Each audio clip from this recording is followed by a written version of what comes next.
Et on vous rappelle que tous les matchs seront de toute façon à voir via la RTBF. Il n'y a pas, ceci dit, que les prix des billets pour la Coupe du Monde qui interpellent dans l'actualité d'aujourd'hui. Il y a aussi un rapport sur la police judiciaire fédérale. On y découvre que le personnel a été sondé et interrogé sur la corruption au sein des services.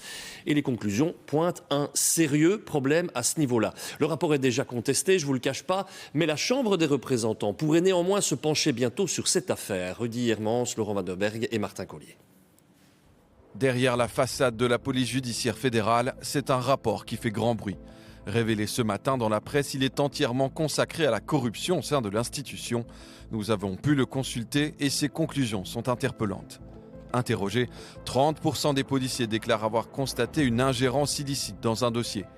D'autres parlent carrément de corruption au sein de l'organisation. C'est le cas de près d'un policier sur 3. Les pressions viendraient du milieu criminel, mais certains exemples évoquent aussi des tentatives provenant du monde judiciaire ou politique. Une corruption qui, une fois dénoncée en interne, ne serait pas suffisamment suivie des faits. Plus de 30% des policiers ne sont pas satisfaits des suites données. Ce député a pu lire le rapport. Pour lui, il faut agir. Il y a beaucoup de policiers qui disent « Moi, j'ai vu quelque chose concernant la corruption, je dis ça à mon collègue ou à mon supérieur. » Et lui, il ne fait pas ce qu'il doit faire. En lisant le rapport, je suis choqué quand même parce qu'il y a un problème. On doit trouver des solutions. Et pour nous, ça commence avec une audition dans le Parlement. Kroon, tout comme la NVA, demande des auditions au Parlement.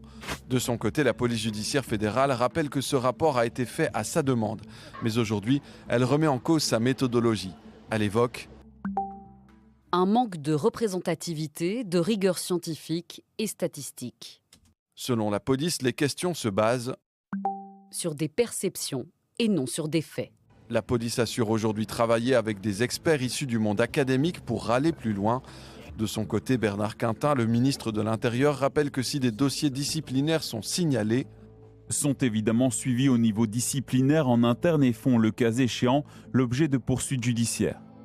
Depuis 2020, 10 dossiers disciplinaires ont été ouverts, 4 ont débouché sur des sanctions.